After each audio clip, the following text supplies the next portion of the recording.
Adunay usa ka pamilya nga grabe gyud ka pobre. Na sila'y 14 ka buok anak. Unya hibalaan nga ang babae buntis pa gyud. Wala na sila'y halos makaon. Muagri ba ka nga ang ika-15 nga bata nga nasa tiyan sa babae palaglag na lang? Naapoy lahi nga pamilya diin ang amahan ay sakit nga snipple, unya ang inahan ay sakit nga TB. Na sila'y upat ka buok anak. Ang una nga anak buta, ang ikaduha namatay, ang ikatulo bungol ug ang ikaupat nay sakit nga TB.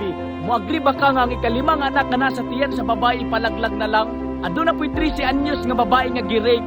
Isip nga ginikanan mo, agri ba ka nga ipalaglag na lang ang bata aron dili maghatag og trauma ngadto sa iyang anak? Aduna po'y teenage nga babae nga siya minyuno na apan na buntis. Ang nakapait kay ang iyang fiancé dili mao ang amahan sa iyang bata. Muagri ba ka nga ipalaglag na lang kini?